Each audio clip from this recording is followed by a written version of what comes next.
Boa noite. Uma boa noite de terça-feira. Estamos aqui então para fazer mais uma live, hoje com um tema bem interessante sobre o povo cigano, sobre o povo Rom. Chamar a Jéssica. Jéssica está ao vivo já? Oi, Jureminha. Só pegar aqui.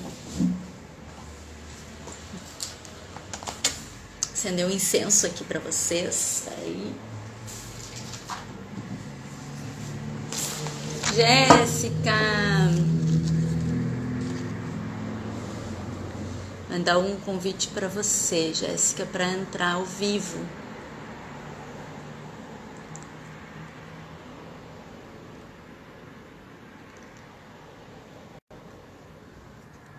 Jéssica.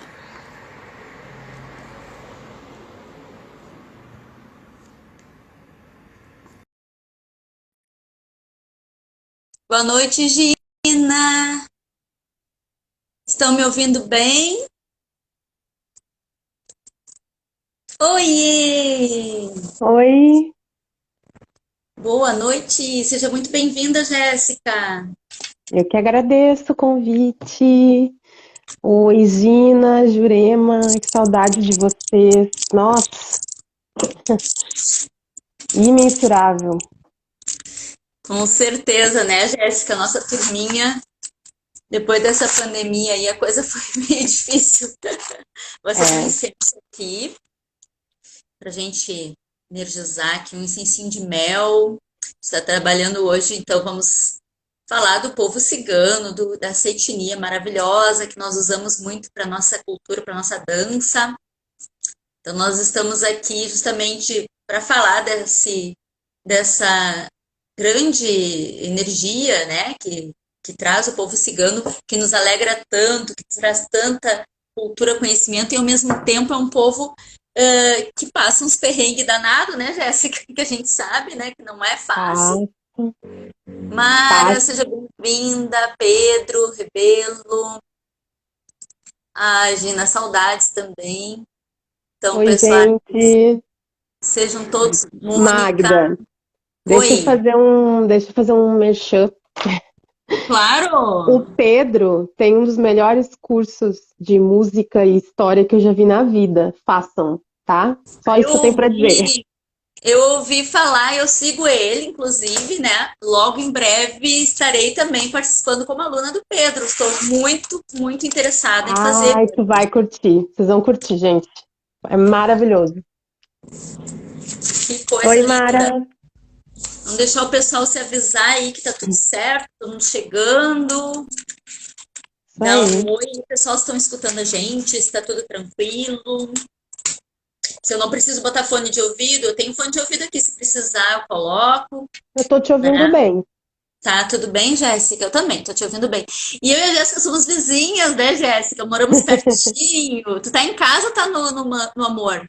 Tô em casa, tô no PB, no Praia de Belas. Olha ali, ó. Eu também, PB. Vem que vem, o Pedro tá já me chamando, né? Já Marinha, separa, querida. já separa um caderninho para anotações, que tem muita anotação. Isso. Obrigada, Pedro. Obrigada, Mara. Então, o som tá bom. Pessoal que tá aí, clique ali no aviãozinho e começa a divulgar, porque hoje o tema é muito, muito, muito importante. Quem faz dança cigana, quem gosta da cultura do povo rom, quem estuda musicalidade, quem gosta dessa cultura e desse povo, que na verdade é uma etnia, por favor, né, divulguem, chame esse pessoal aí, que hoje a Jéssica, ela é muito estudiosa, é uma pesquisadora assim, ó, que eu tenho o maior orgulho de estar convidando para estar aqui com a gente. Ela é uma amiga pessoal. A gente se conheceu na dança e se tornou muito próxima, né, muito amiga, não só em relação à dança e tudo mais, mas assim pessoalmente mesmo, né, por afinidade, né? Somos bem diferentes uma da outra, mas É a gente tem verdade. muitas coisas em comum que nos une, né, Jéssica? Que é uma É, com delas é certeza. a cultura, é a dança, né, o povo cigano. e as danças árabes também.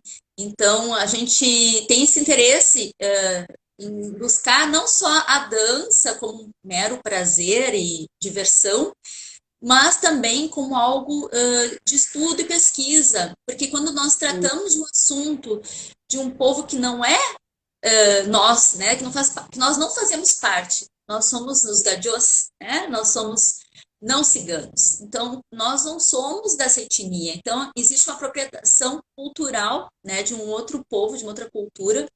Boa noite, Neuza, seja bem-vinda. Maria. Então, quando a gente está tratando de uma cultura que não é nossa, existe uma grande responsabilidade para a gente ter todo o cuidado de fazer, né, algo que honre esse povo, que traga realmente o mais intrínseco, o mais genuíno, o mais verdadeiro, e para a gente não passar vergonha, né? Não passar vergonha, Principalmente também. né? Eu te É, digo que eu já passei vergonha no início, assim, ó. Logo que eu comecei a querer dançar dança cigana, eu achava tão lindo, eu achava que era só rodar saia e tava beleza. sim, Mas a gente tem é. um começo, né, Jéssica? Todo mundo tem seu começo, tem um jeito de ver, até que deu, poxa, né? O que que eu tô fazendo? Aí Mas é procurei a normal, Dina né? Vitola, procurei a Dina Vitola, nossa prof, né? E aí ela começou a botar eu no eixo. É, Comecei a entender. eu posso dizer que eu tenho orgulho de dizer que eu nunca passei vergonha no início por causa da Gina, né? Porque a Gina sempre nos puxou a orelha nesse sentido, né? Puxou a orelha no bom sentido, claro. Sempre nos orientou muito bem. A Gina organizava eventos, trazia professoras para nos dar workshop, também pesquisadoras, que era a Saio, eu conheci a Saio assim, né? E também eu lembro de sempre a Gina procurar trazer alguém da etnia cigana para falar da sua realidade, para falar das suas lutas, né? E isso era Sim, muito importante para gente. Então, eu digo assim, eu não passei vergonha porque eu encontrei a Gina, né, desde o início. teve Então, mais sorte que eu, né? nesse sentido foi, graças a ela. Então, aí tem essa coisa, né, que quando eu comecei, eu não tinha ideia o que que era dança cigana, na verdade. Eu não tinha a mínima ideia. Para mim, era acho que um pouco daquele imaginário, né, que a gente tem, que é muito fundamentado a partir de uma visão romantizada, uma visão que estereotipa, né, uma visão muito também naquela pegada que a gente fala muito lá no Runa do orientalismo, né, aquelas coisas que você pensa que fazem parte da cultura cigana, na verdade você nem conhece a cultura, então se cria todo um imaginário através daquilo, toda uma visão muito estereotipada. E quando eu comecei a ter aula com a Gina, eu falei, nossa, como assim? Eu lembro que eu cheguei numa aula que era de dança cigana russa, que era o Ruska Romá, e eu fiquei assim, meu Deus, eu nem sabia que tinha cigano na Rússia. Como assim? E eu só pensava, eu não vou ter pulmão para aguentar isso. Não vou ter perna nem pulmão para aguentar essa rapidez toda. Então a gente vai conhecendo aos poucos, né? É bom esses mestres que a gente encontra. Ah, eu sei que a gente não gosta que a gente chame ela assim, mas essas pessoas que vão sempre nos orientando, né? Nos auxiliando, isso é muito importante. Então agradeço profundamente. É verdade, Gina, quanta coisa passamos juntas, né? A Márcia Cunha tá aí, seja bem-vinda. Oi, Márcia. A Mara concorda que é verdade, que a gente tem, né, com tudo isso. E Jéssica, então, né, a gente, um pouquinho da Jéssica. Jéssica, ela é formada em História, né? Jéssica é historiadora, também é especialista em arte terapia, e foi até inspirada na Jéssica que eu também comecei uma pós em arte terapia, que na verdade eu buscava e nem sabia que né, que tinha em Porto Alegre, e aí ela conseguiu presencial e agora eu estou fazendo. E é um divisor de águas também, né? Arte terapia é uma pós muito boa, né? É um curso maravilhoso que nos É. prepara bem. E a Jéssica, então, como é bailarina e dá aula de danças ciganas também, minha colega do Alma Mater, minha colega do Sarau de Todos os Santos, do Coletivo de Arte, que a gente estuda outras culturas e não podia, né? A gente gosta de folclore, a gente gosta de mitologia, não adianta. Minha irmã Lourdes, seja bem-vinda, maninha. Minha mana, lá de Pelotas. Ai, querida, que bom que tu tá aí. Ana Laura, muito legal. Gente, então, assim, a Jéssica que estuda, é historiadora, ela vai falar um pouco então da caminhada dela, de como ela chegou nesses estudos, para ela falar da origem, porque o nosso papo de hoje é desmistificar um pouco o que é o cigano, né? Tirar um pouco dessa questão pejorativa, desse romantismo, trazer realmente, porque é uma etnia, é um povo, é uma cultura, e é muito vasto, é muito amplo, mas tem gente que fica só ali naquela questão, flamenco é cigano, aquela coisa toda, Espanha, então fica só nessa visão, então, dança cigana é só balançar saia, e a Jéssica vai trazer um pouco disso para nós. Então, Jéssica, por favor, aqui é teu espaço, teu lugar de fala, tu como historiadora, fala um pouquinho da tua caminhada. A Márcia Cunha tá dando boa noite, senti mesmo quando eu cheguei na Gina, vinha de outra escola. A Jurema também, sim, muitos aprendizados. A Lu tá chamando a gente de linda. É a genética, Lu, tu também é linda, minha mana. Minha mana é linda também, genética dos Vieira. Ela mora em Pelotas. E então, assim, Jéssica, por favor, é tua parte aí, vamos lá, vamos prestar muita atenção. Quem tiver um caderninho para anotar as coisas que a Jéssica vai falar. Fala do Runa também, tá? Teu espaço. Seja muito bem-vinda, que estamos aqui para te apreciar, interagir. Quem que tem É. perguntas vai fazendo também, vai anotando. A Jéssica vai tentar contemplar, né, Jéssica? E a gente tem 1 hora por aí, 1h15, até umas 8h15, 8h20 no máximo, porque depois eu tenho compromisso com a Gina, 8h30.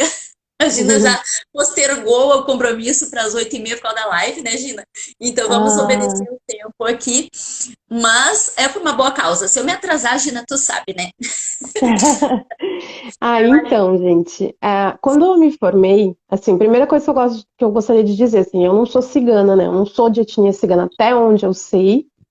Na minha família, né, aqui no Brasil, isso é sempre um pouco obscuro, porque pode ser que tenha, aliás, acredito que muita gente seja descendente, ou tenha algum cigano na sua árvore genealógica, e muitas vezes não saiba, né? Então, até onde eu sei, não sou da etnia cigana. Mas sempre admirei muito, e aquilo que eu falei muito, acho que por causa daquela visão orientalizada, aquela visão do imaginário, né?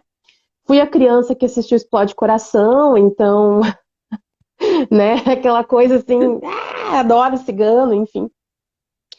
E quando eu entrei na faculdade, eu comecei a pesquisar quilombos, né? Comecei a pesquisar quilombos históricos.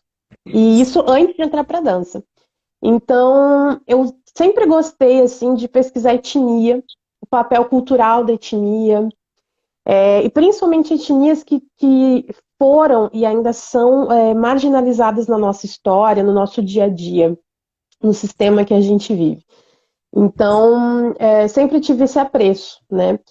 E quando eu pesquisava sobre quilombos, isso lá em 2011, 2012, quando eu comecei a pesquisa, me chamou a atenção que um material que eu tinha, um historiador defendia que o quilombo era um território, aquele quilombo histórico, tá? Aquele que surgiu para poder abrigar, né, muitos escravizados e principalmente se até uma resistência, né, dentro daquele sistema escravocrata.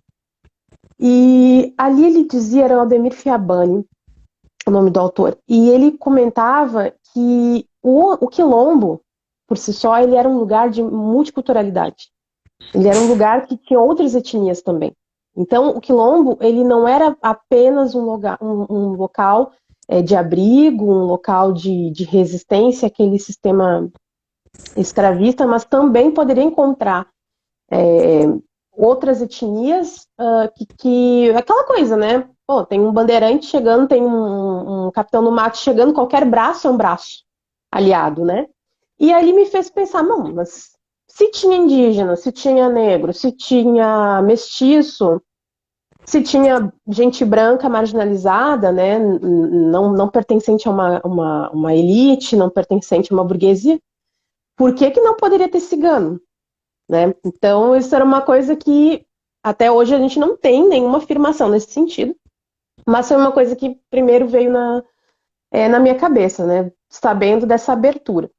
Aí, depois de um tempo, isso foi em 2012, quando chegou 2013, eu encasquetei que eu queria fazer dança cigana. Aquilo, eu não sei o que significa dança cigana, não tenho ideia, mas eu quero fazer. Porque eu acho que existe, então eu quero fazer.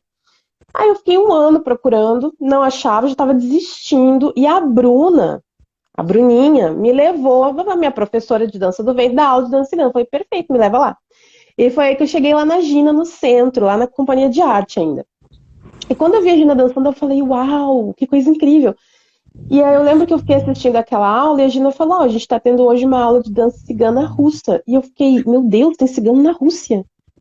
Como assim? Então aí começou aquela coisa, tá, eu vou ter que procurar mais, eu vou ter que ler mais, eu vou ter que, né? E a gente entra num mundo novo, né, Magda? A gente vai descobrindo um Jéssica, mundo não novo. foi 2012, porque eu entrei em 2012, no final de 2012 eu entrei. Não, eu Tu já entrei tá. em janeiro de 2013. Ah, tá, tu entrou Entrei em, depois, então. Acho que tu entrou é, em turmas diferentes de mim, acho que tu entrava no meio da semana e eu era sábado, acho que era isso. aham, isso. Eu entrei em janeiro de 2013. E aí, nessas pesquisas, a Gina sempre nos incentivou a estudar, né? Sempre nos incentivou a pesquisar, a estudar, para poder respeitar a cultura na qual a gente não participa, a gente não pertence. Então, ali, eu entendi um cuidado da parte dela muito antes da gente começar, pelo menos na parte da dança, né? Muito antes da gente debater, assim, essa coisa de quem é que pode falar o quê, quem é que reivindica o quê, a Gina já tinha esse cuidado com a gente. Ó, a gente vai dançar uma arte, nós vamos dançar danças que são de outras culturas, de uma outra cultura. E é uma cultura bastante marginalizada. Então, a gente tem que fazer por onde, a gente tem que respeitar, né? E isso sempre me fez entender que nós tínhamos um papel social. E isso depois eu comecei a passar para as minhas alunas, quando eu comecei a dar aula. Porque eu até falo brincando, não é para ser ofensivo, mas é para ser uma brincadeira. Assim, ó, se você não quer se preocupar com, com a carga que é você trabalhar com uma dança na qual é uma cultura que você não pertence, na qual você precisa estudar história, você precisa estudar geografia, você precisa entender a relação social que tem ali. Você tem que estudar esses aspectos, né? Estudar a musicalidade, além dos passos de dança. Se você não quer ter esse cuidado, então você faz zumba. E aí, beleza, vai lá, dança, seja feliz, balança o corpo, beleza. Nada de errado nisso. Perfeito. Mas se você vai dançar a dança de uma cultura que você não pertence, você tem que estudar. Não tem outra, pelo menos não para mim, nunca, sabe, não tem outra escolha, você tem que fazer isso. Então, eu acho que ali a gente foi muito bem preparadas, né? Pela Gina, pela Saio, para desenvolver essa caminhada. E quando eu comecei a pesquisar, assim, eu já estava pesquisando, até para os cursos de formação da Saio, né? A Saio exigia também essas pesquisas da nossa parte, sempre exigiu. É. Falar então aqui a Sayonara Linhares, né, que é a nossa professora também de danças ciganas, cultura e danças ciganas, que também é prof da Gina, né, também foi prof da Gina, então quer dizer, a gente é neta da Sayonara, filha da É, Gina, neta da Sayonara, e a Sayonara depois também virou nossa mãe, também deu aula para nós, então a gente fez curso com ela também. Um beijo, Sayonara, né, quando se puder assistir a nossa live aqui, estamos homenageando também as nossas professoras, nossas, né, antecessoras, que pesquisaram na nossa frente, que vieram trazer essa cultura de uma forma amorosa, de uma forma com pesquisa, com conhecimento de causa. Então, a gente tem que dar valor a todas essas professoras. E agora a Jéssica está trazendo essa história sobre a origem do povo cigano, e ela está fazendo essa contemplação, porque entrou, chegou várias pessoas aqui, o GR, seja muito bem-vindo também, e não estão sabendo o que a gente está falando, né? Eu não consegui colocar o título na live, mas no convite que eu estava fazendo, eu estava dizendo que a origem do povo cigano pela historiadora e bailarina Jéssica Prestes, então ela está falando da caminhada dela. Então tá, parênteses fechado, continua.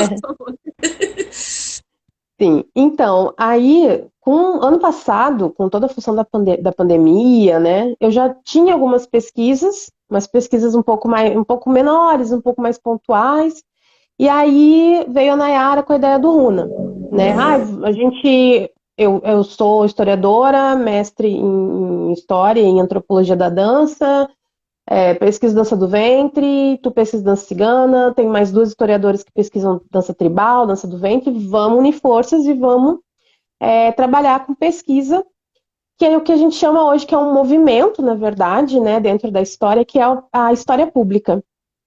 Então, só para entender da onde é que sai, né, esse contexto da existência do Runa, a história pública é uma história praticada com toda uma base acadêmica e metodologia que vai estar ligado à academia, mas ela está sendo dialogada, por exemplo, aqui no Instagram, está sendo dialogada no Facebook, está sendo dialogada em cursos, em eventos que historiadores organizam, né? Então é aquele momento assim, a gente trabalha com a base da academia, mas a gente também está saindo dela para levar para a comunidade, né? Então o Runa ele está dentro desse contexto. E aí eu comecei a intensificar as pesquisas, né? Aí eu, de fato, comecei a trabalhar com a minha profissão de historiadora mesmo. Então, nessas pesquisas que a gente começou a intensificar, nós trouxemos dentro de uma abordagem de análise de fonte. Então, a gente começa a trabalhar com fontes possíveis, né? A gente sabe, por exemplo, no caso dos ciganos, eu trabalho com a fonte oral. Por quê? Porque, basicamente, ciganos, ao longo da história, hoje, ainda bem, isso já está mudando. Nós temos aí um número cada vez maior de ciganos na academia, e tomara que esse número só aumente. Mas ao longo da história, os ciganos não falaram, não puderam escrever sobre si mesmos, né? Eles estavam mais preocupados em sobreviver. Então, quem escrevia sobre eles era um outro, né? Um outro europeu, um outro árabe, e aquele outro que não é cigano, muitas vezes vinha com um olhar, né? Aquele olhar que ora rejeita, afasta, ou ora se encanta e romantiza. Então eu acabei optando pela oralidade, onde a gente acaba ouvindo essas pessoas, né? A fonte oral ela trabalha muito com a voz dessas pessoas, o que eles têm a nos dizer, né? Eu já trabalhava com isso na época da faculdade, na pesquisa sobre quilombo, então agora eu, né, transportei assim, o método voltado agora, né, em relação à etnia cigana. Mas, enfim, nós trabalhamos com várias fontes, né? Vídeo, documento, revista, entrevista, enfim, né? O que nos aparecer e for possível, a gente trabalha enquanto fonte. E então, nesse desenvolvimento do trabalho, né, dos nossos cursos, eu acabei encontrando algumas coisas bem interessantes. Uma delas, eu até separei aqui para ler, que é uma matéria do jornal Público PT, não é PT de petista, é PT de Portugal, antes que alguém fale alguma coisa, tá? Então, é só para deixar isso bem marcado. Mas tem uma matéria da Anna Grechenfeld, que é o nome dessa jornalista, que é uma matéria em relação a uma pesquisa genética feita ali em meados de 2012, 2013, nessa década de 2010, né, até 2020. E nessa pesquisa entenderam que vários grupos ciganos diferentes na Europa possuíam algumas conexões, afinidades, na verdade, vamos falar o termo afinidades genéticas, né, em relação aos povos do noroeste da Índia. E também possuíam afinidade genética com os povos das regiões onde eles estavam. Então, eu vou trazer um trecho, né, da fala da Anna Grechenfeld, que é assim: os cientistas puderam assim concluir que tudo começou no noroeste da Índia há uns 1.500 anos. E que, uma vez chegados à Europa, via Balcãs, mais precisamente a Bulgária, os ciganos começaram há cerca de 900 anos espalhar-se por todo o continente, até a Península Ibérica e ao país de Gales, misturando-se ainda que de forma limitada com as populações autóctones que iam encontrando, né? Então, a gente sabe que aí teve também casamentos, teve uniões, teve com populações que não eram ciganas, e ao mesmo tempo a gente já tem um marcador, né, em relação ao que se propõe essa pesquisa.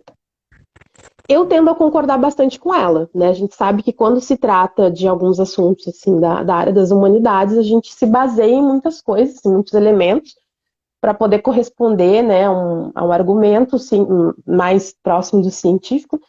Eu acredito muito nessa linha dessas pesquisas que foram feitas na década de 2010, né? Teve até, inclusive, uma cientista brasileira que fez parte da equipe, né, que participou dessa pesquisa.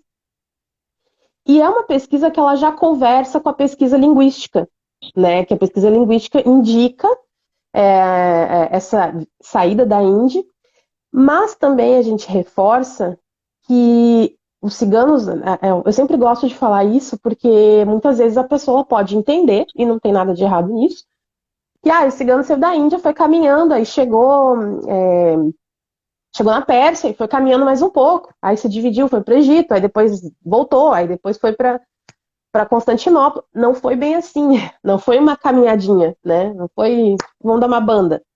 Alguma coisa aconteceu naquela região, provavelmente guerra, possivelmente fome, e se surgiu um movimento de saída, né? E eu gosto de falar isso porque algumas pessoas tendem a romantizar a ideia de liberdade. Muitas vezes essa liberdade, essa saída, esse nomadismo era forçado, né?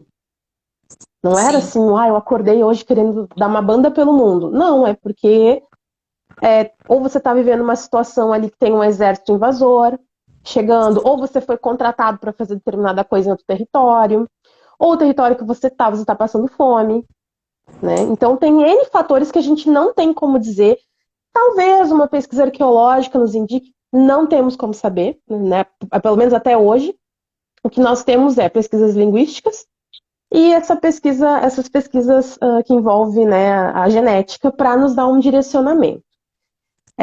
Em relação a isso, eu tenho também um trecho aqui do seu Ronald Lee, que era um ativista cigano e falecido faz pouco tempo, inclusive.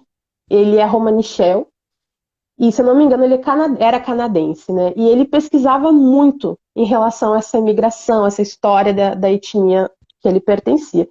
Então, eu tenho um trecho aqui da fala dele, que eu, inclusive, uso nas minhas aulas, que é assim: nós nos originamos no centro-norte da Índia. Migramos via Afeganistão, daí ele coloca, entre aspas, o nome do território em tempos mais antigos, que era Gazá, como tropas de Ghulam e seus seguidores de acampamento no início do século XI depois de Cristo, né? Então, eles estariam aí dentro de um contexto bélico, de acordo com o Ronald Lee, passando pela Pérsia, Armênia, Bizâncio, o Sultanato de Roum. O Sultanato de Roum hoje é a Anatólia, é o território da Anatólia, tá? E Grécia, o reino da Sérvia, e que agora é a Romênia para a Europa Central. Em seguida, nos dividimos em pequenos grupos e abrimos nosso caminho em todos os países da Europa. Alguns romanos na Europa Ocidental se definiram como Calais, no caso da Espanha, né? E no país de Gales e na Escandinávia a gente também encontra esse mesmo termo. Romanichel na França e na Inglaterra, e posteriormente Sinti, provavelmente do alemão Reisende, significaria viajante, na Alemanha e na Áustria, e mais tarde por imigração na Itália e em outros lugares na Europa. Enquanto aqueles na França também se definiram como Manouche. Então, quando a gente pensa assim, nossa, é uma caminhada que não foi de um dia para o outro, né? Teria sido uma caminhada, ficaram em um determinado lugar, por um tempo viveram naquele local, depois passaram para outro local. E quando passaram para outro local, não era necessariamente a mesma pessoa, mas os descendentes daquele grupo, né?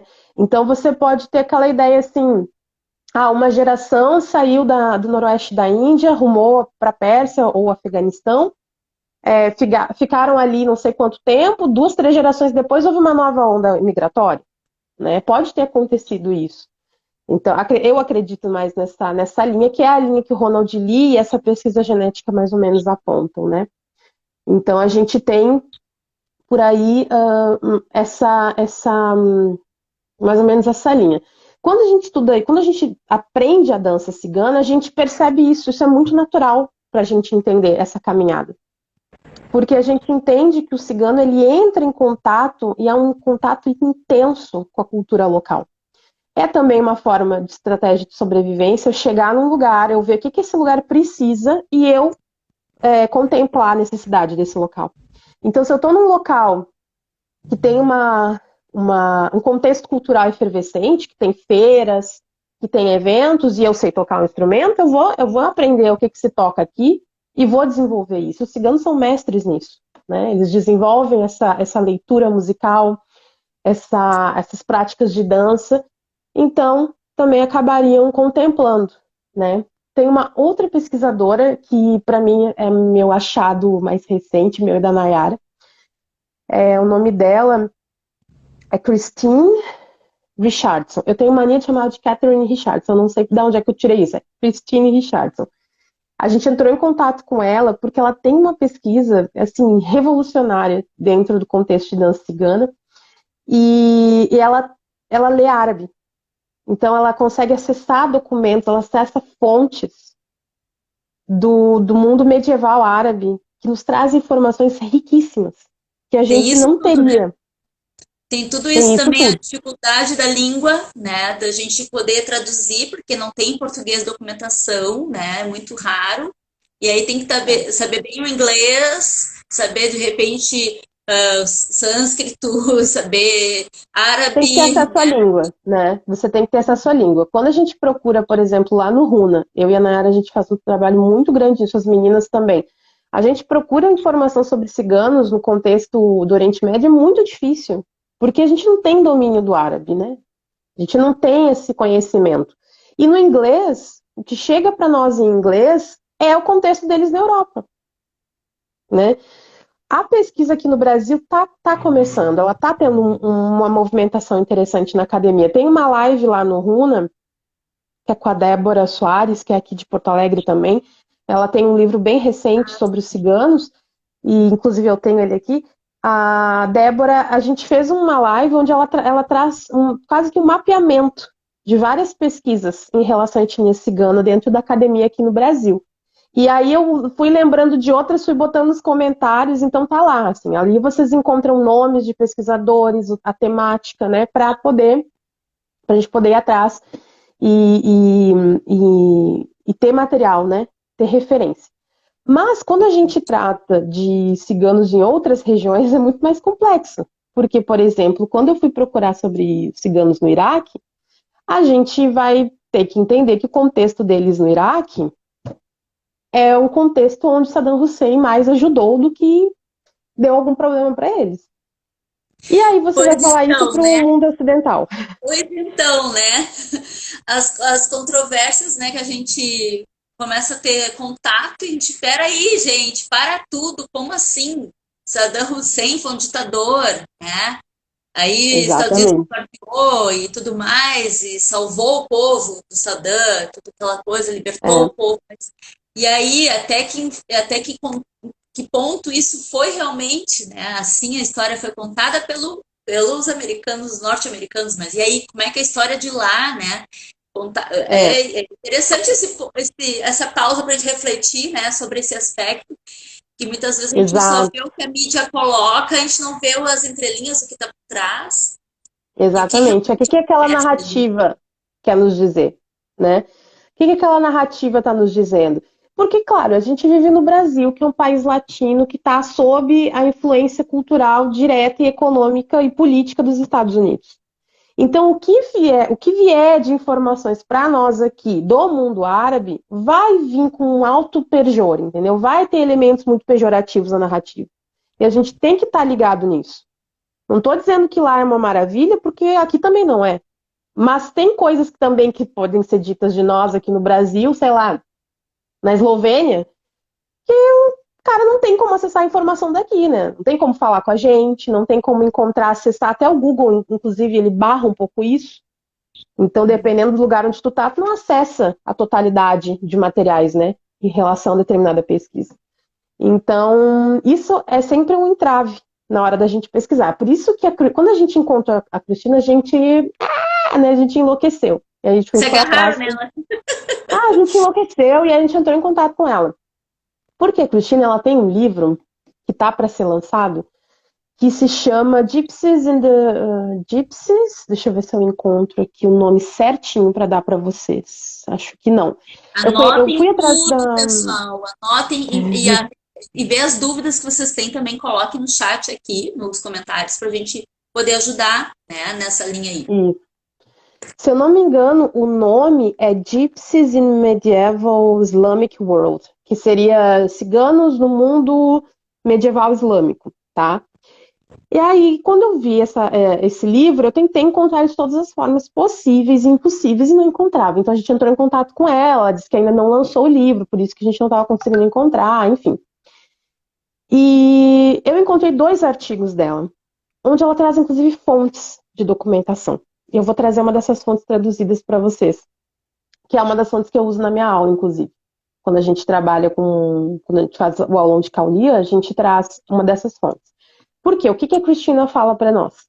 Que ela entende que aquele grupo que foi para a Europa, que rumou à Europa e que vai ser conhecido depois como gypsies, como ciganos, existe uma correlação ali entre ofícios, entre comportamento, com um grupo do contexto medieval no Oriente Médio que se chamavam Banu Sazan.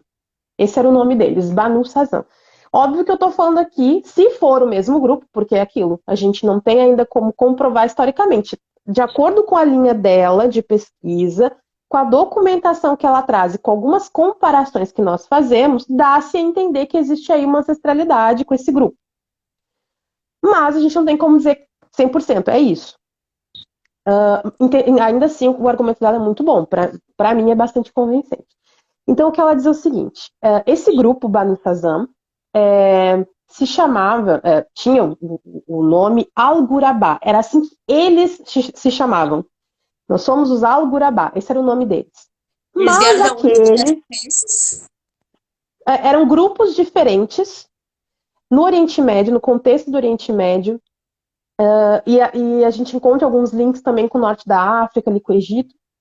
E seria um grupo que era conhecido pelos outros como Banu Sazan. Tá? Então, aqueles que não pertenciam ao grupo, a esse grande grupo, chamavam de Banu Sazan. Eles em si se chamavam de Al-Ghurabá. Tá? E nesse grande grupo, eles não estavam ligados etnicamente. Eles estavam muito ligados como forma de nichos profissionais. Então, era um grande grupo nômade, onde alguns tinham um nicho de músicos, tinham um nicho de astrólogos, tinham um nicho de, sei lá, alfaiates, tinham, sabe, aquela coisa muito ligada ao trabalho. Então, e não eram necessariamente uma etnia, né? Eles não eram necessariamente ligados por consanguinidade, mas tinha essa ligação de nicho de trabalho. E aí ela fala que a gente encontra a língua, resquícios da língua deles, dos Al-Ghurabá, que seria, de acordo com esses documentos históricos, o Sim. Se escreve S-Y-M. Essa língua Sim tem resquícios dela dentro do Egito, num grupo de ciganos chamados de Haleb. Então a gente tem aí, quem sabe, né, por que esse grupo está lá? E Haleb seria um grupo de ciganos que vive hoje no Egito, mas que tem origem na Síria. Porque Haleb teria uma ligação com o nome Alepo. Então a gente tem aí um indício interessante, né, desse grupo aí de ciganos com essa língua. Eu encontrei a Nayara encontrou num outro material de uma bailarina de dança do ventre, uma pesquisadora, bailarinas pertencentes a esse grupo Haleb que falavam uma língua estranha, não estavam falando egípcio. Elas falavam essa língua estranha para se comunicar entre elas. Então, essa língua estranha era uma língua contemporânea, uma língua moderna, né? Que tem esses resquícios do sim, dessa língua dos Al-Ghurabá, lá no período medieval, né? Para situar vocês no tempo, os Al-Ghurabá estariam ali, de acordo com a documentação que ela encontrou, século XIII depois de Cristo, né? Nessa região. E aí tem um outro elemento além disso, que muitos ciganos no leste europeu se chamam Gorbati. Gorbate, Kurbate, Gurbate, e ela argumenta que esse termo é muito semelhante com o Gurabá, né? E hoje ainda, no Oriente Médio, muitos ciganos não se chamam de Gorbate. Então, aí tem uma linha de argumentação onde a gente estuda a documentação, onde a gente estuda algumas comparações de ofício, né, de vivência, e estudamos aí que, poxa, uma das línguas, o resquício dessa língua se encontra num grupo de ciganos no Egito, né, os Haleb. Ao mesmo tempo que a gente encontra ciganos no leste europeu que se chamam de Kurbete ou Gurbate, que é um Aquela termo região dos parecido com o Balcãs ali, Gorbate, né, Jéssica? A na região dos Romênia. Balcãs ali, a Grécia, a Turquia, a Ela falou, Bulgária. inclusive, no material dela, ela disse que tem ciganos na Romênia que se autodenominam como Gurbate. E ela fala que esse termo ele vem desse Gurabá. Ele vem, esse termo, na verdade, Gurbate, ele viria do Gorbate, e esse Gorbate viria do Gurabá. Então aí a Ah, gente tem uma caminhada interessante, né? Que e nos aí sinaliza algo. essas questões da linguística, né? E autodenominação também. Como eles se Exato. autodenominam? Porque pejorativamente chamamos de ciganos de uma forma pejorativa, né? E aí a gente até está aqui também para tirar um pouco isso, porque a gente até fala danças ciganas, até fala no plural, e tu vai explicar para nós por que que é no plural, para ajudar o pessoal a entender, né? Que a gente sabe que são várias danças, mas daí eu gostaria que tu botasse seu ponto de vista de historiadora. E a questão também de que eles têm essa autonomenclatura, né? E como eles se autonomeiam e não gostam de ser chamados de ciganos. Só que no Brasil, que tem gente que não é cigana, que adora ser chamado, se autodenomina de cigano sem ser, né? Então aí que tá toda a dificuldade de a gente ter nesse povo aí, né, do Brasil, que sempre quer fazer diferente e fugir da regra. Então, fala para nós isso aí também, Jéssica. Então, na verdade, assim, eu sempre falo que a questão da nomenclatura ela é tão complexa quanto entender a história, a caminhada desse povo e a situação que eles vivem, né? Então, por exemplo, não é todos os ciganos que desgostam de serem chamados de gypsies ou de cigani, no caso do leste europeu. Eu já encontrei matérias com entrevistas com ciganos que diziam que gostavam de ser chamados de cigani. Na Rússia, desculpa, na Rússia, se eu não me engano, pós-revolucionária, o único termo que eles não gostavam de ser chamados era faraonic, por razões que, óbvio, eu entendo, né? Por que vão te chamar de faraonic, né? Faraonic seria tipo faraônicos, né? Que é uma alusão a uma suposta origem egípcia. Sim. Mas que se chamassem de tzigane não seria um problema. No Iraque, eles se autodenominam como Tidurra, não como Kaulia. Mas eles respondem se você chama eles de Kaulia, ou eles sabem que você está falando deles, eles correspondem a esse termo. Então, depende. A gente sabe que, institucionalmente, né, principalmente ali no território da União Europeia, a preferência é utilizar o termo Rom ou Romá, porque está ligado ali a toda a questão da década de 70, né, de uma ali uma união entre alguns grupos ciganos para reivindicar espaço, né? Reivindicar também ali o seu momento, tipo assim, nós sobrevivemos também à Segunda Guerra Mundial, olhem para nós, estamos aqui, né? Ainda sobrevivemos a outras coisas, né? Que continuaram acontecendo, outras perseguições. Então, um desses elementos, desses encontros, né, do Congresso Internacional Romani foi justamente essa questão da nomenclatura. Mas aqui no Brasil é muito comum os ciganos se reivindicarem enquanto ciganos, né? Usar o termo mesmo. Em outros lugares, por exemplo, na Alemanha, eles, principalmente institucionalmente, eles gostam de usar o termo Sinti und Roma, que seria Sinti e Roma, porque eles entendem que os Sintis também são um grupo de ciganos que são daquela região, né? Países germânicos. Então, acaba variando muito, né? Ali que eu falei do Oriente Médio, o termo gagar é pejorativo, mas muitas vezes utilizam esse termo. O termo gorbate, como eu falei antes, que é o que a Christine usa, né? Também utilizam. mas é um termo que também tem um peso, assim, que é meio negativo. A questão toda é, quem deu esse termo, Gorbati, ou Gagar, ou Gypsy, ou Tsigane, ou Ritano, Gitane, não foram eles mesmos, foram outras pessoas. Pessoas que não eram da etnia. Então aí a gente tem uma problemática, né? Eu sempre falo assim, quando eu quero ensinar, principalmente ali no material do Runa, eu sempre utilizo o termo ciganos. Por quê? Porque fica mais fácil da pessoa que não é Identificar. da dança. É uma questão didática, só para a pessoa identificar, mas sempre saliento e contextualizo que tem os termos, né, sejam dos clãs, né, os dos grupos, né, como Nawar ou Calderache, né, Sinti, Calon, enfim, e também tem o nome no geral, né? Mas quando a gente fala alguma questão um pouco mais, envolve mais a política, alguma questão institucional, eu gosto de utilizar os dois termos, porque daí a pessoa já pode entender que quando a gente fala de cigano, eu posso estar também utilizando o termo rom, e a pessoa vai começar a associar uma coisa com a outra, né? É muito mais uma questão didática.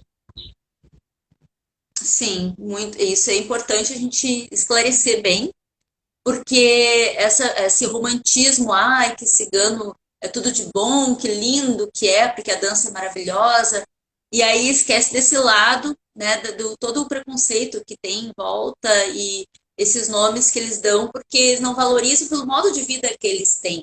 E isso foi importante que tu falou do nomadismo, né?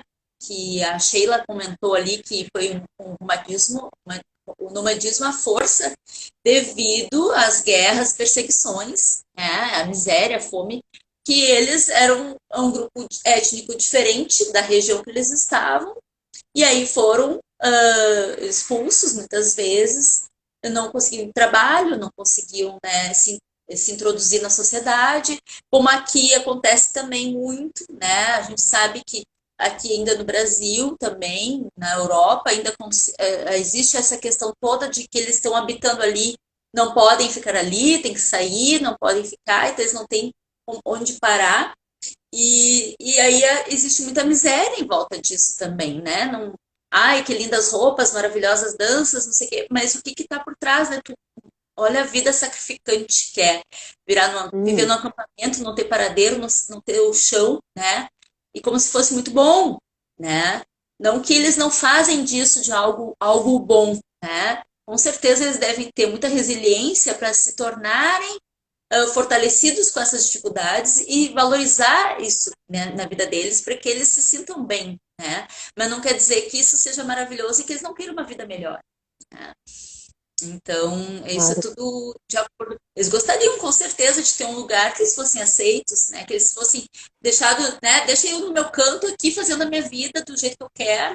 E eu não me É, meto, vocês não se metem, mas isso não acontece. As pessoas passam e olham e julgam e têm preconceito. Então a gente tem que esses bate-papos são muito importantes e a dança cigana do jeito que a gente traz, com esse contexto histórico, é muito importante para tirar essa visão de preconceito, né? sim. É aquilo que eu falei, né? A gente tem um papel social também.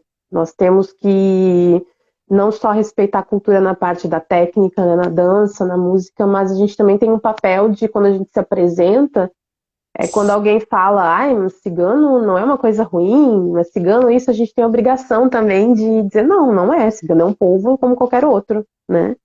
Então, a gente também tem essa obrigação social de desmistificar, né, de auxiliá-los nessas conquistas, né? De nos colocarmos numa posição, uma postura de apoio, né? Apoiá-los nas lutas, nas demandas que eles têm sociais, que são imensas, né? A gente tem ciganos calons aí no Brasil inteiro, a maioria vive situações bem difíceis, e nós temos casos de governos, prefeituras, que negaram a entrada de ciganos na cidade. E eu não estou falando do interior, gente. Estou falando daqui do litoral do Rio Grande do Sul, estou falando de Torres, estou falando de Caxias. Nós temos casos de violência, de brutalidade policial recente, de perseguição recente no interior da Sim, Bahia. né? Houve Então, morte, né? assim, Houve um assassinato, houve execução, inclusive envolvendo crianças em acampamento, tocaram fogo em tudo. Então, são coisas que muitas vezes o mundo da dança, tem uma aluna nossa lá no Runa que fala assim, o mundo da Straslândia. Ela fala isso em relação à dança do ventre, mas acho que contempla a dança cigana também. Às vezes o mundo da Straslândia da dança não quer saber dessas coisas, né? Não como é que é o quer dar negócio? bola. Como é o É nome uma aluna Translândia? Straslândia. Ah, Straslândia. Aham, do Straslândia. brilho, da purpurina. É, porque é aquela coisa, eu vim para dançar. Beleza, mas é aquilo que eu falei, se tu não quer ter compromisso, ter comprometimento com a pesquisa, com o ensino, né? Porque ensinar dança perpassa a educação também, ao meu ver, pelo menos, né? E freiriana como eu sou, eu entendo que isso é também um papel social. Então, eu não posso simplesmente dizer que, não, é tudo lindo, maravilhoso, vamos dançar, porque eles são super felizes e alegres. É um desrespeito. Se eu fosse cigana, eu ia me sentir muito desrespeitada, né? Então, semana passada, a gente ali no Runa, nós recebemos essa denúncia, né, em relação ao que estava acontecendo na Bahia, e aquilo nos consternou bastante. Então, a gente ficou, cara, o que a gente pode fazer e deve fazer é denunciar, né? Também colocar na plataforma que, olha o que está acontecendo no interior da Bahia. Ninguém está falando isso. Você não viu isso aparecer no jornal. Isso não apareceu no jornal, até disseram que apareceu no jornal local só. Mas uma das minhas, era a Núbia aqui do Rio Grande do Sul, né, que também estava falando bastante sobre isso. Então, assim, a gente tem que botar os nossos meios, né? É aquilo que eu falei, nós temos que nos colocar, pelo menos na minha opinião, nessa postura de apoio, nós temos que apoiar, sabe? Porque a gente está trabalhando, e está pesquisando, e está educando, a partir da dança, outras pessoas em fazer cultural deles, né? Porque quem estava dançando essas danças que a gente dança hoje? Quem é que estava criando essas músicas que nós utilizamos hoje? São eles, são os antepassados deles, né? Então, se a gente não tiver esse compromisso, eu acho problemático. É a mesma coisa, eu diria, eu não estou falando isso só porque é dança cigana, mas se fosse. Eu nunca entendi, por exemplo, a galera da dança do ventre não entender o que acontece no Oriente Médio, sabe? Para mim nunca fez sentido. Eu não entender o que acontece no Oriente Médio, mas fazer dança do ventre ou dança do ventre, eu tenho que entender.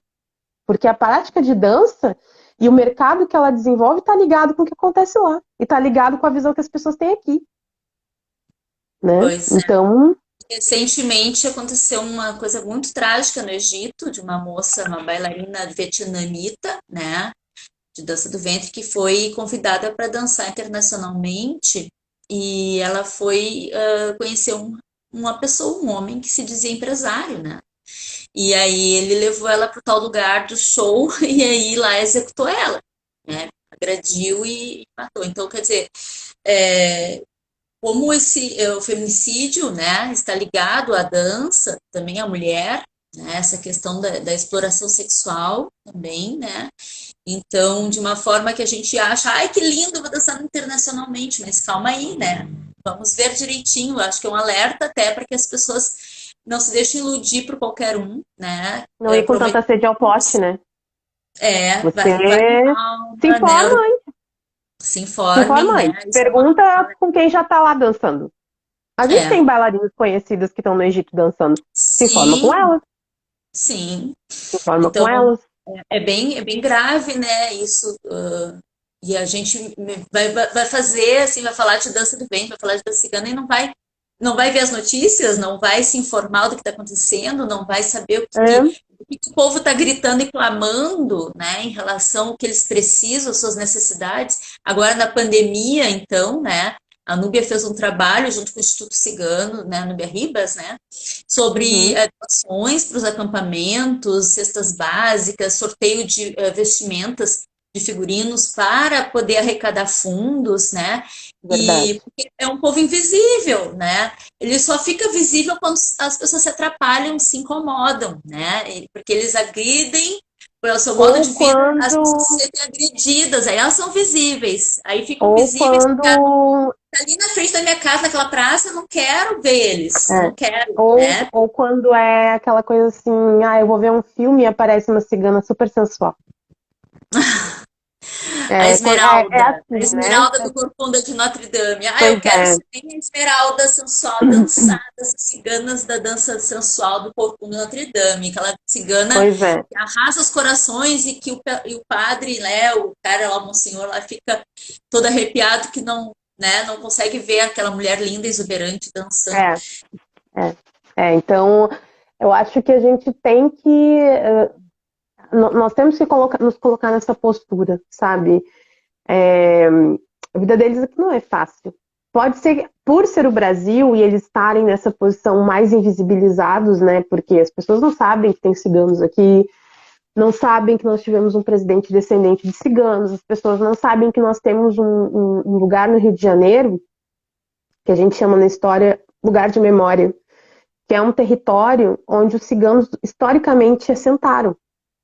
E com ali o período da urbanização, o período da higienização social, onde a gente tira do centro aquelas pessoas que a gente não gosta, que geralmente são mais pobres, são mais escuras, né? Eles colocam nas favelas, colocam na, na margem da cidade, né? Tiram do centro. Isso aí foi um processo que aconteceu em todos os lugares, né? Não foi só em Paris, não foi só no Rio de Janeiro, aqui em Porto Alegre também aconteceu.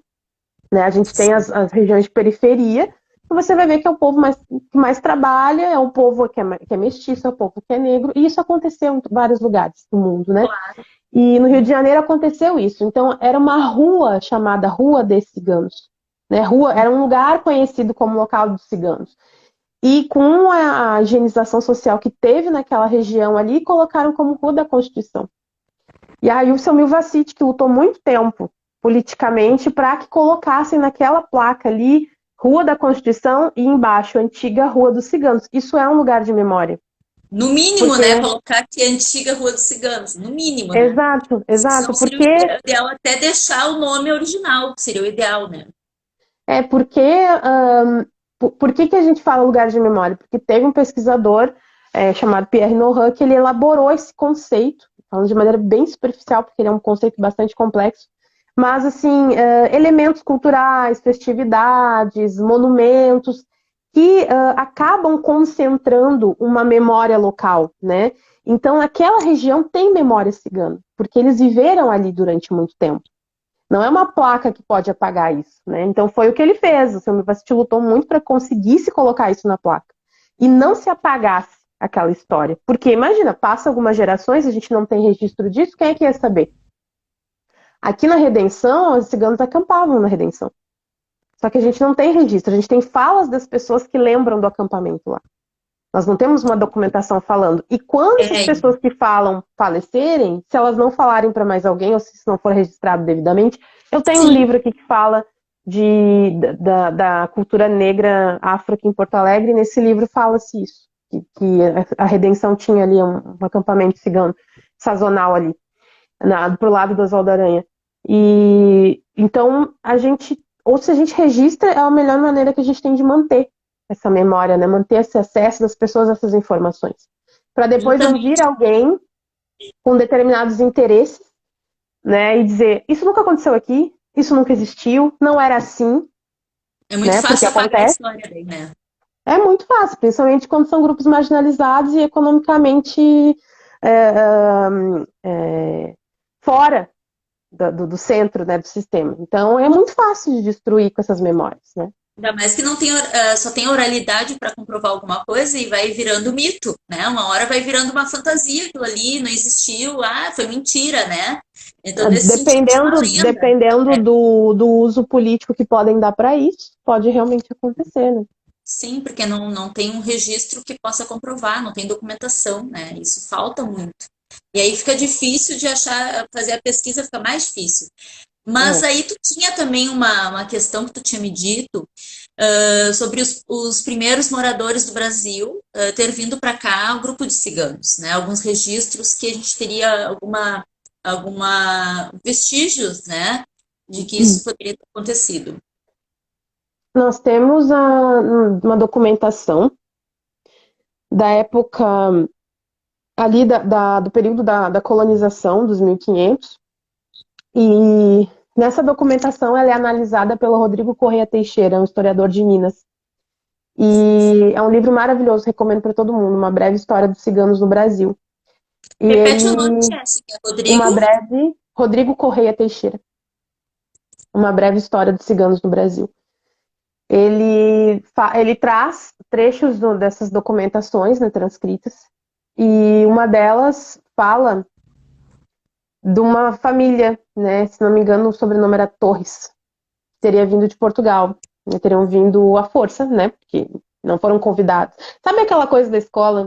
Você está sendo convidado a se retirar, que eu nunca entendi como é que funcionava isso? Então, era mais ou menos assim, só que não tinha convite, né, era na brutalidade. Então, a gente tem um registro, supostamente seriam ciganos que estavam vindo de Portugal, ali em torno dos 1570, se não me engano. Então, seria um registro que nós temos da primeira vez, né, que ciganos teriam chegado aqui no nosso território, né, que viria a ser o Brasil. Nós vamos ter essa leva, a partir dali da colonização, a partir do século XVI, que vão vir ciganos de maneira obrigada, né? E quando eu falo obrigada, eu não estou às vezes, eu não estou falando que às vezes vem a família toda. Às vezes eles separavam as famílias, tá? Então era muito comum mandar o homem, o marido, ou o pai, ou o filho, ou o irmão para as galés, trabalhar nas galés, à força, e mandar para as colônias. Isso aconteceu aqui e O nas que é colônias galé, hispânicas. Jéssica? O que é galé? A galé está associada aos navios, né? Deixa eu ver direitinho para não falar besteira. Mas está ligada ali ao trabalho nos navios. Se alguém souber direitinho, quiser falar também no chat. Aqui, ó. Embarcação comprida e estreita, de baixo bordo com duas velas acessórias. Então tá ligada à navegação, né? Então eles eram forçados a trabalhar nas galés ou forçados a vir para a colônia. E isso aconteceu muito, tanto no Império Português como no Império Espanhol, também no Império Germânico, Austro-Húngaro, de separar as famílias.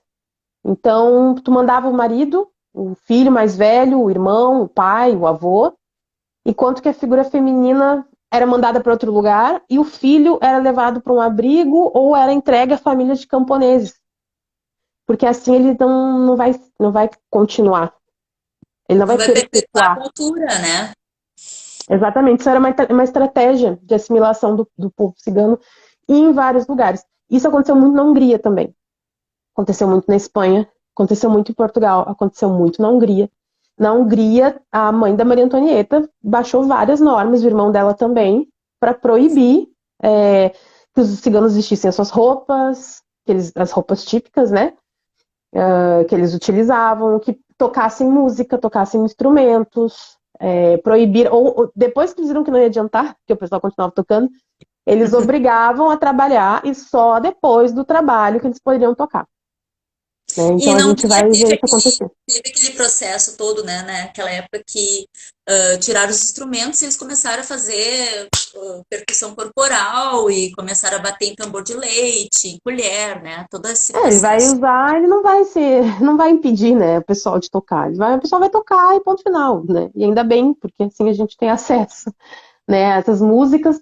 Depois de um tempo, quando a mentalidade capitalista começa a aflorar cada vez mais, o pessoal nobre vai ver, ó, essa galera aí toca de um jeito interessante, né? Quem sabe eu já agencio eles e começo a ganhar uma grana em cima. Aí os caras, né, agenciam, ganham, sei lá, 100 e repassam 20, né? E aí, assim, a gente tem essa mentalidade que foi se perpetuando. Então, eu gosto de falar isso, deles separarem as famílias, porque a gente tem aquele mito do cigano que rouba criança. E, na Uhum. verdade, foi o contrário. Na verdade, nós temos registro histórico do contrário. A gente não tem registro histórico de fato de cigano roubando criança, mas a gente tem um registro histórico do oposto. Então, nós temos documentação oficial, tanto ali do Reino da Hungria, quanto do Império Espanhol, fazendo exatamente isso. Tirando a criança, dando para camponeses, separando a mãe para uma região e o pai para outra. Famílias que nunca mais se viram, né? Ficam Imagina a tristeza, né? A maldade que é separar pessoas que estão no seu seio familiar, pessoas que se amam, que se cuidam, famílias, pais, filhos, meu Deus do céu, que coisa, né? E E aí vem aquela questão também da musicalidade, né? Da questão de danças ciganas, né? Que se espalharam pelo mundo e vieram por várias, ficaram se absorvendo aquela cultura local e também se doando e se trocando, e aquela chamada virtuosismo, né? Musical dos ciganos, né? Dos violinistas que tocam né, uma coisa assim majestosamente, né?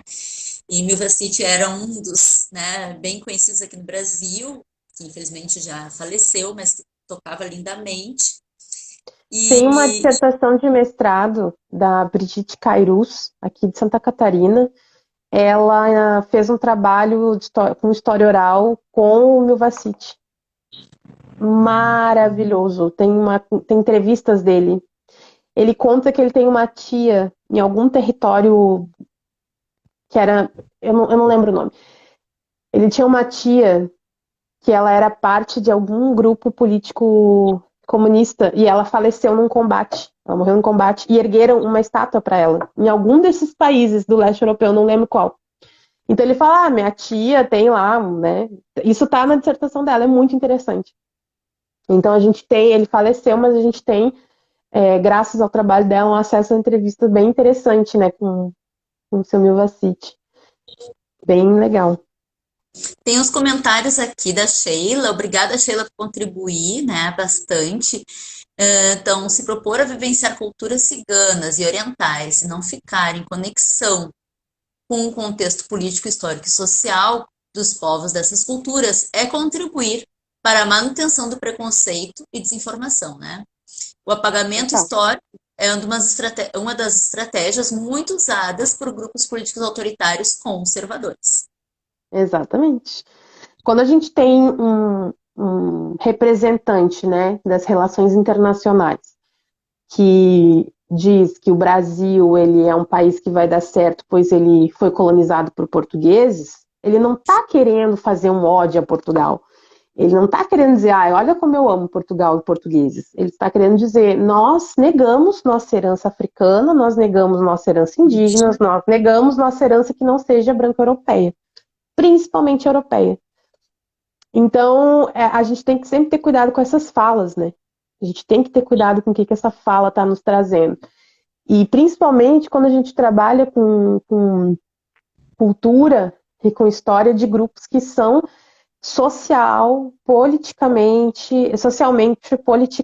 e economicamente marginalizados, pois são grupos que dificilmente vão ter poder na correlação, na luta, né? Então a gente precisa, por isso que eu falo muito, eu sou muito chata com isso, a gente tem que se posicionar.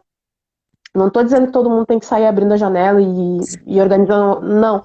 Mas ali no momento, e o momento vai aparecer, porque quando a gente trabalha com a dança, isso sempre aparece, sempre vem alguém e diz alguma coisa extremamente romantizada sobre os ciganos, ou sempre vem alguém e fala que tinha medo, tem medo de cigano, e aí a gente tem que estar ali nesse momento se posicionar. Né? Esse posicionamento é importante. Cigano é ladrão, que é trapaceiro, né? Que é mentiroso, todas Tinha em essas. dicionário isso. Isso tinha num dicionário.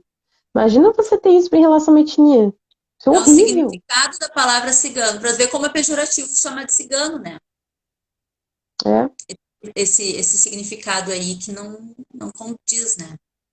Mas eu ia dizer outra coisa, agora esqueci o que eu ia dizer. Me perdi aí. Mas, ali a Sheila, você é chata nada, você é necessária. Ah, a Jéssica é necessária. É chata no bom sentido, Sheila, né? A chatice da Jéssica nos faz pensar, nos ajuda, Sheila, né? Sheila é uma Porque querida. é muito importante esse processo. Então, o Runa, que é o grupo que foi criado ano passado, que a Jéssica é componente, né, integrante nesse grupo como pesquisadora, historiadora e bailarina, isso é muito, o Runa é muito necessário, esse grupo é muito importante, porque a gente já vinha com esse desejo, a Jéssica já me mostrava esse desejo, quando a gente criou a Alma Mater também, que começou como Ciganitas, de brincadeira, a gente inventou esse nome, mas depois a gente criou, né, esse nome Alma Mater, o grupo de dança, que está um pouco parado, né, porque a gente não tem como fazer shows aí fora, né, quando É, voltar, quando quando todo tiver mundo todo mundo com duas agora, doses.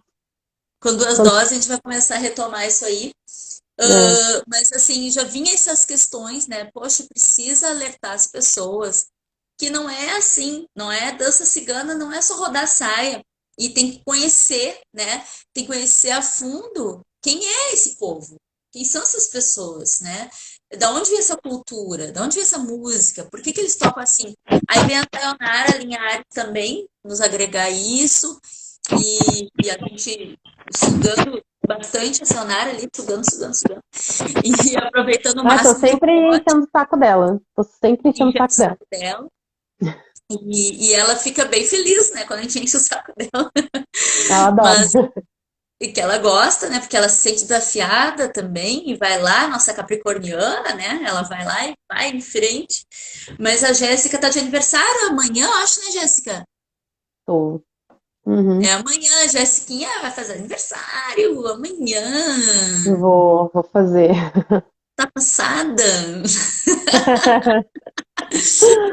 Ah, Quantos aninhos, Jéssiquinha? 32. Eita, quase a idade de Cristo. É verdade, não tinha parado pra pensar. Olha que essa fase aí é bem exigente, né? As 32, 33 anos, o mundo nos cobra tantas coisas, assim, incrível, Oh, essa idade forte. oh, o que o mundo tem cobrado, meu Deus. A Cíntia tá mandando parabéns ali pra ti. Obrigada, Jéssica, Cíntia, obrigada. Obrigada, Cíntia. Obrigada, Marcinha. Olha, tem uma Magda Vieira, minha xará que entrou, gente. É verdade. Que interessante, olha a Hum. xará. Mas então, Jéssica, pra gente, né, indo aos finalmente, né? Por que então, concluindo, por que danças ciganas no plural, né, Jéssica? Nos explica isso aí, porque acho que tudo que a gente está falando até agora já está auto-explicando. Mas vamos deixar a É, coisa mais alinhavada. sim.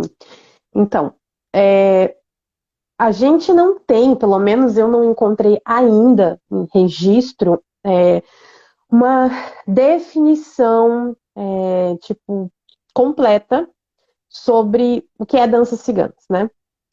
Mas é, a gente tem alguns pesquisadores, algumas bailarinas, que falam algumas coisas e a gente pode pensar a partir disso. O que que eu entendo enquanto danças ciganas? Eu entendo que danças ciganas é uma extensão, é um reflexo do fazer cultural dos ciganos enquanto ofício de arte. Por quê? Porque muitas vezes esse era das únicas possibilidades de sustento de alguns grupos ciganos. Então, eles dependiam da sua prática de dança e de música para se sustentar. Então, as danças ciganas elas vão nascer desse processo. A gente fez um esquema, e está lá no Runa, numa das postagens do Runa, que é um esquema que fala de onde surge, então, as danças ciganas, se a gente pensar numa perspectiva histórica. A gente vai se apoiar na ideia do nomadismo forçado, que eles tiveram que sair. Nessa época, eles não se entendiam enquanto ciganos, era um grupo que precisava sair de um território e ir para outro. Provavelmente, eles tinham outros marcadores de identidade que faziam eles se entenderem, né, quem eles eram. Ao longo desse processo, foram indo para outros territórios. Esses outros territórios foram abrindo ou não, né, ou fechando as portas.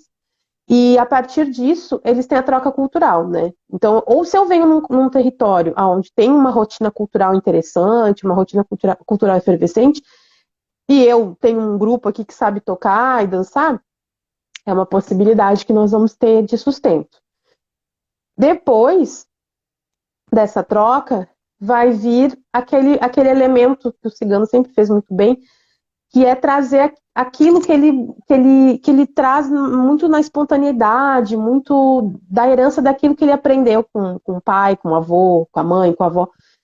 Não é uma dança, uma música, falando do aspecto musical, tu não aprendeu na academia, né? Tu não aprendeu num conservatório. Não, tu aprendeu ali, fazendo, porque teu avô estava te ensinando e vocês tinham que aprender e ensinar, porque amanhã ou depois vocês iam crescer e iam ter que trabalhar com isso, né? E isso vai vir muito da troca. Então, se eu sei o que que toca aqui nesse país, eu vou começar a fazer do jeito que, né, do meu jeito.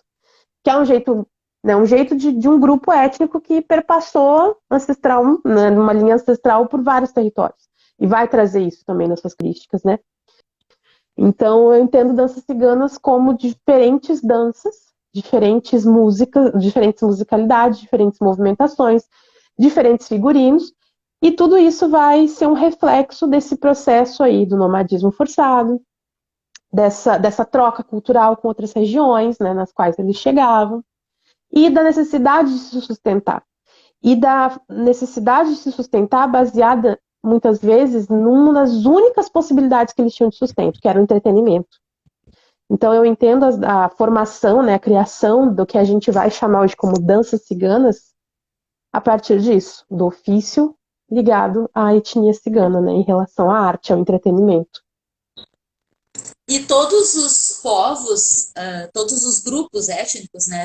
Porque são vários grupos, né, Jéssica? Então, os ciganos não é um povo único, né? Não, Eles têm uma raiz, várias, assim, tem uma raiz e aí tem as ramificações, né? E tem os grupos e subgrupos e até a linguagem, muitas vezes, né? Não é uma única muda. linguagem também, Um né? cigano do Oriente Médio não vai entender o que um rom está falando.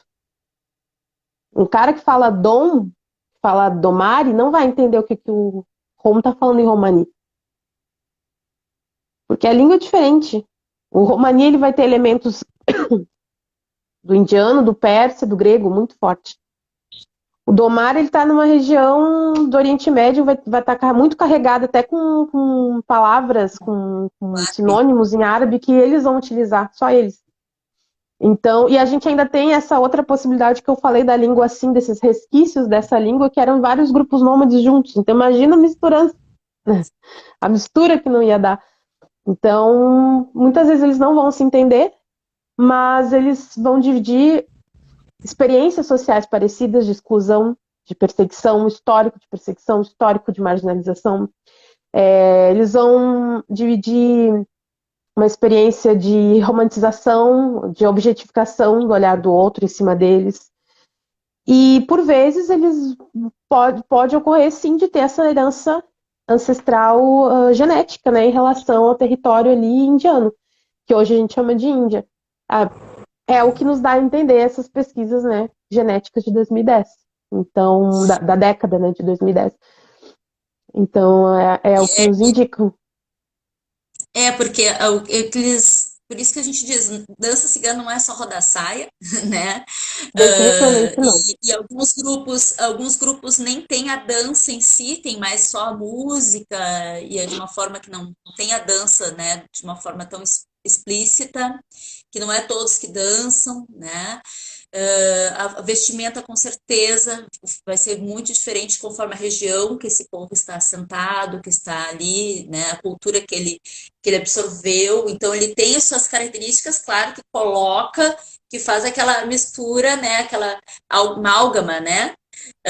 Que com o povo, com a cultura que ele já traz, a sua ancestralidade, e mais com a região que eles estão, e o folclore local, a musicalidade local. Então, é muito rico e é muito É. amplo. Então, quando a gente vem assim, convida assim para danças ciganas, né? O que chama atenção geralmente é a rumba, né? Que são a Que musicalidade é o mais próximo de nós. É o que está mais mais próximo de nós. próxima, Nós somos latinos.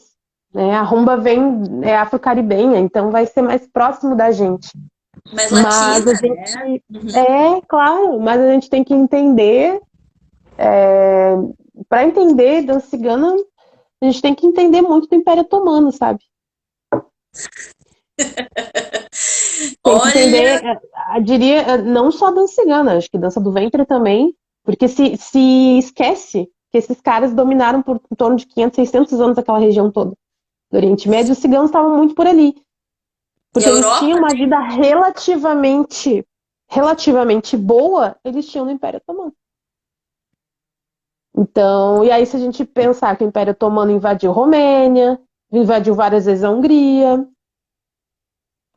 até na Invadiu a Península, Grécia, não, e toda a Península Ibérica também, né? Teve muita influência influência do Império árabe, Romano. dos Uhum, mouros, não do dos Império Otomano, mouros. dos mouros, né? Que eles chamavam de mouros. Mas a gente. E os ciganos circulam nisso aí. Então, não tem como a gente simplesmente falar da cigana e não levar esses aspectos políticos, históricos em consideração. É uma falha Sim, absurda de prática você esquecer disso, né? Ou dizer que não. Dizer que não importa, dizer que, sei lá, a gente escuta tanto absurdo que se eu for lembrar de todos, a gente vai ficar até amanhã de manhã. Mas, Jéssica, para finalizar agora, assim, chave de ouro, como tu definiria, então, o que que é etnia, bom, né? O que que são os ciganos? Vamos só para a gente alinhavar, assim, fechar e aí para se despedir mesmo direitinho. Porque a gente trouxe toda a questão da diáspora, né? Toda a questão da ramificação, que a linguagem, a questão toda da DNA também, né? A pesquisa genética. Então, agora, o que que tu poderia chamar, né? O que são, né, os ciganos? O que são os Rom?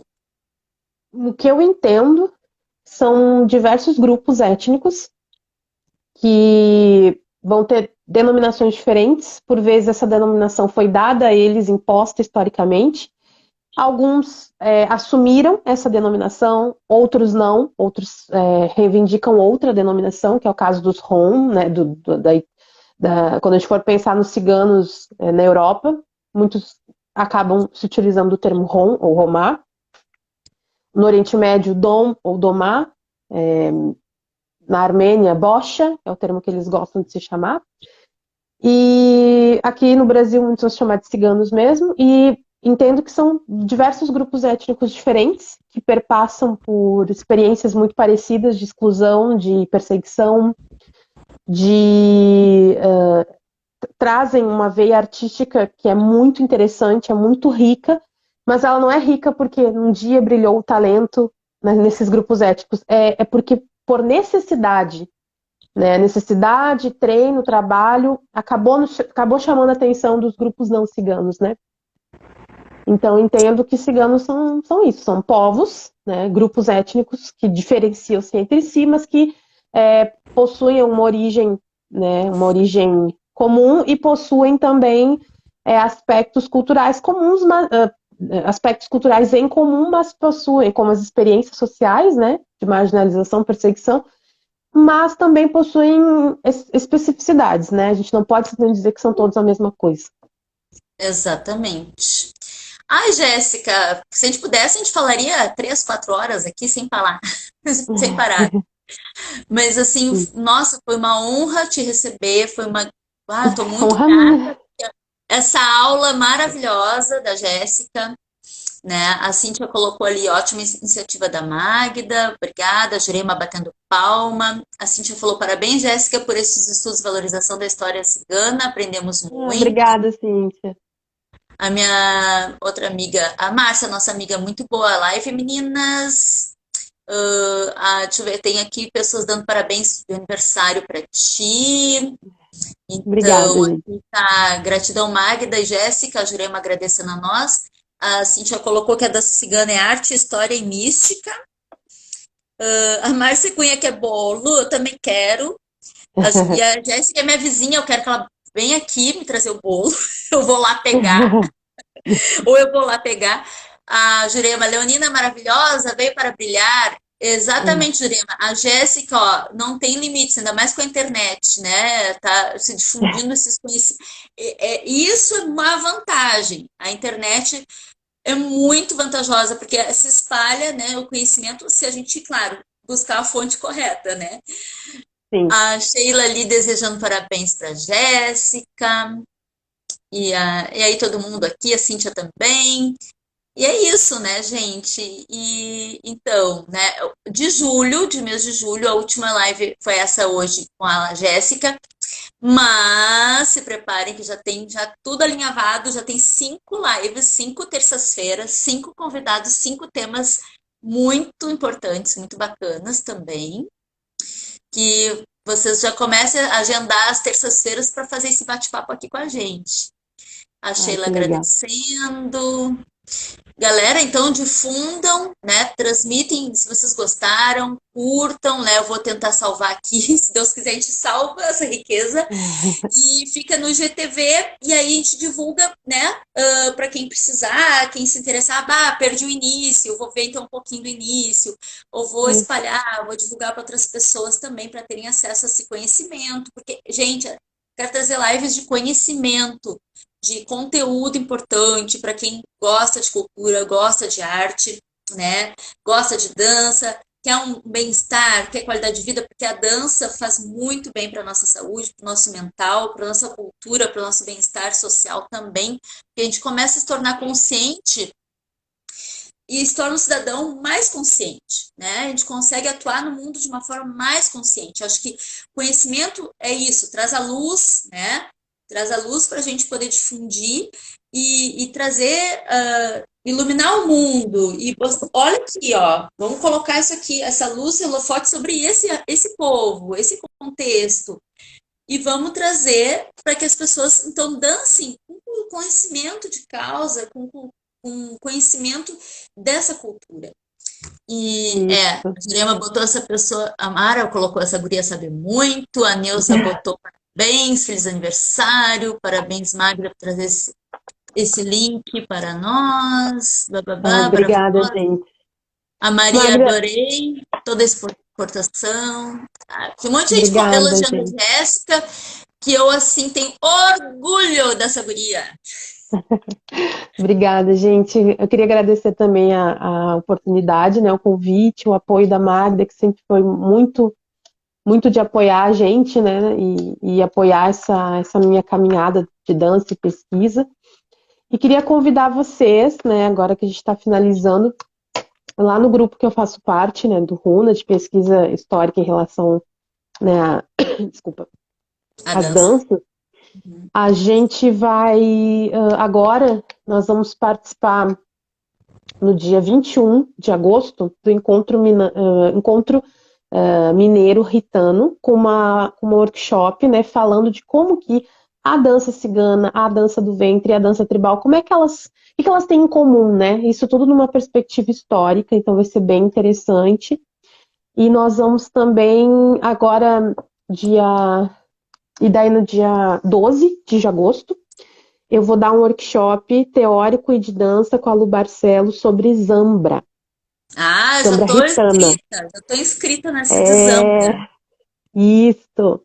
Então vai ser bem bacana, vai ser online, né? E fiquem sempre de olho, porque a gente em breve vai estar fazendo repeteco dos nossos cursos lá no Runa. Então ainda não vou dizer qual repeteco vai ter pro próximo mês, mas vai ter repeteco, então se preparem, né? Que vai rolar. Ai, gente, é muito bom estudar, muito bom aprender, muito bom trocar ideias, a gente abrir nossos horizontes, né? Então, o É Runa tá verdade. aí para ajudar, o grupo que a Jéssica faz parte com muita, muita, assim, dedicação. Essa guria faz mil coisas, assim, e faz bem feito. E faz bem feito, Ai, gente. Essa obrigada. não é uma pessoa que, fiz aqui, não sei o quê. Não, a Jéssica faz bem feito, eu adoro. E eu fico assim, né, o coraçãozinho cheio. E ficou na véspera do teu aniversário essa live, né? Então, Pô, gratidão e parabéns adiantado, felicidades. Muito eu que obrigada, agradeço. Jéssica. Eu que agradeço. Muito obrigada, pessoal, por ter assistido até aqui, 1h30. Eu já vou lá para a Gina, que a Isso. Gina está me esperando, que a gente tem Manda um uma chamada. beijão pra ela. A gente tem uma chamada de vídeo importantíssima agora, de dança ritualística com a Gina Vitola, que nos iniciou na dança cigana, trazendo toda a base para a gente trazer esse bate-papo aqui, né? Foi que Com começou certeza. através dela, então a gente não pode esquecer jamais dela e da Sayonara, Jamais. né? E a Virgínia também, né, de ano, que foi Bisvoinha. nossa bisvó.